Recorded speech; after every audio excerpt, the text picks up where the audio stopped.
Tetapi Yohanes, si kusta, berteriak, "Aku ingin mengikuti jejakmu.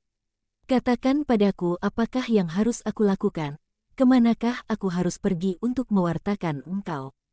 Di tanah gersang yang sunyi ini, yang harus berbalik kepada Allah.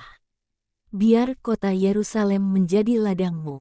Selamat tinggal, dan sekarang marilah kita pergi ke bundaku, ia berkata kepada para rasul. Tapi di manakah ia? Tanya banyak dari antara mereka. Di sebuah rumah yang dikenal Yohanes. Di rumah seorang gadis yang disembuhkan tahun lalu. Mereka memasuki kota, dengan menyusuri daerah pinggiran kota Ovel yang cukup padat penduduknya hingga mereka tiba di sebuah rumah kecil putih.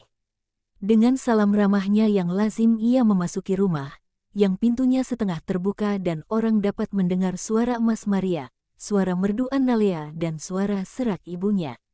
Si gadis prostratio menyembah dan ibunya berlutut. Maria berdiri, mereka ingin menahan sang guru bersama bundanya. Akan tetapi Yesus berjanji untuk kembali di lain hari. Ia memberkati mereka dan mengucapkan selamat tinggal. Petrus pergi bersama Maria dan sangat bahagia. Mereka berdua menggandeng tangan si bocah dan mereka kelihatan bak sebuah keluarga bahagia. Banyak orang menoleh untuk melihat mereka. Yesus mengamati mereka pergi dengan tersenyum. "Simon amat bahagia," seru Zelot. "Mengapakah engkau tersenyum, Guru?" tanya Yakobus Sebedes. "Sebab aku melihat suatu janji agung dalam kelompok itu." "Janji yang mana, saudaraku? Apakah yang engkau lihat?" tanya Tades. "Inilah apa yang aku lihat, bahwa aku akan dapat pergi dengan pikiran yang damai. Ketika saatnya tiba, aku tidak perlu khawatir akan gerejaku. Kala itu gerejaku akan kecil dan lembut seperti marjiam. Tapi bundaku akan ada di sana untuk menggenggam tangannya dan untuk menjadi bundanya, dan akan ada Petrus sebagai bapaknya. Dalam tangan-tangan kokohnya yang jujur aku dapat menempatkan tangan dari gereja awalku tanpa khawatir. Dia akan memberinya kekuatan dari perlindungannya. Bundaku kekuatan dari cintanya. Dan gereja akan bertumbuh seperti marjiam. Dia sungguh anak perlambang. Kiranya Allah memberkati bundaku, Petrusku dan anak mereka dan kita. Sekarang marilah kita pergi ke rumah Yohana. Dan sekali lagi, pada sore hari, kita berada di rumah kecil di Betania. Banyak yang sudah undur diri, sebab mereka letih. Petrus berjalan mondar-mandir di jalan setapak, dengan kerap mendongak ke teras di mana Yesus dan Maria sedang duduk bercakap-cakap. Yohanes dari Endor, sebaliknya, sedang berbicara kepada Zelot yang duduk di bawah sebatang pohon delima yang syarat bunga. Maria sudah berbicara banyak sebab aku dapat mendengar Yesus berkata, "Semua yang engkau katakan padaku adalah benar dan aku akan menanamkan dalam benak kebenarannya." Dan aku katakan bahwa juga nasihatmu mengenai Analea adalah benar. Adalah suatu pertanda baik bahwa si laki-laki menerimanya dengan begitu siap. Adalah benar bahwa orang-orang di atas di Yerusalem adalah orang-orang yang bodoh dan penuh iri hati. Aku dapat juga katakan bahwa mereka kotor. Tapi dalam orang-orang sederhana ada mutiara-mutiara yang tak dikenal nilainya. Aku senang bahwa Analea bahagia. Dia lebih milik surga daripada milik dunia. Dan mungkin si laki-laki, yang sekarang sudah mengerti konsep roh, menyadarinya dan dia menghormatinya nyaris secara religius. Niatnya untuk pergi ke tempat lain, supaya tak ada perasaan manusia yang dapat mengganggu kaul murni gadisnya, membuktikannya. "Ya, putraku," laki-laki mencium harum perawan. "Aku ingat Yosef. Aku tidak tahu bagaimana mengatakannya. Ia tidak tahu akan rahasiaku. Dan meski begitu ia membantuku untuk menyingkapkannya dengan intuisi seorang santo. Ia telah mencium harum jiwaku.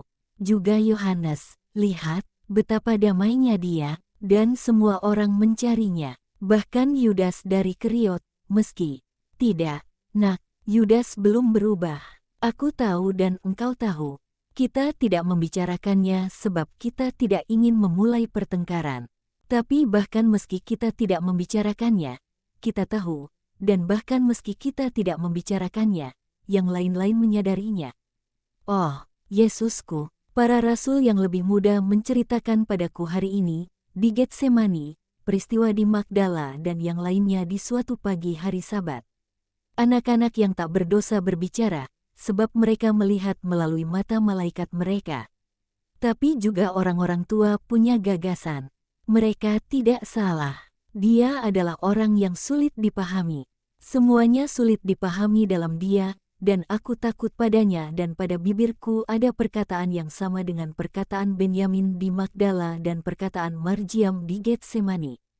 Sebab aku merasakan kejijikan yang sama terhadap Yudas seperti yang dirasakan anak-anak. Tidak semua orang dapat menjadi Yohanes. Aku tidak berpura-pura mengenai itu. Jika demikian adanya, maka akan ada Firdaus di bumi. Tapi, lihat, engkau ceritakan padaku mengenai Yohanes yang lain. Laki-laki yang membunuh, tapi aku merasakan hanya rasa iba terhadapnya. Yudas menakutkanku, cintailah dia, Bunda, cintailah dia, demi aku. Ya, nak, akan aku lakukan. Tapi bahkan cintaku tak akan ada gunanya. Akan hanya membuatku menderita dan membuatnya bersalah. Oh, mengapakah dia datang kepadamu? Dia membuat sedih semua orang. Dia menghina Petrus yang pantas mendapatkan segala hormat. Ya, Petrus sangat baik. Aku akan melakukan apapun untuknya, sebab dia patut mendapatkannya. Andai ia mendengarmu, dia akan berkata dengan senyum jujurnya yang baik, "Ah, Tuhanku, itu tidak benar." Dan dia betul. Mengapa, Bunda? Tapi Yesus tersenyum, sebab ia sudah mengerti. Sebab engkau tidak memuaskan kerinduannya dengan memberinya seorang anak. Dia mengungkapkan padaku segala harapannya, kerinduannya, dan penolakan-penolakanmu. Dan tidakkah dia menceritakan padamu alasan-alasan yang membenarkan penolakan? Ya, dan dia menambahkan, itu benar, tapi aku seorang manusia, seorang laki-laki malang. Yesus bersikeras melihat seorang hebat dalam diriku.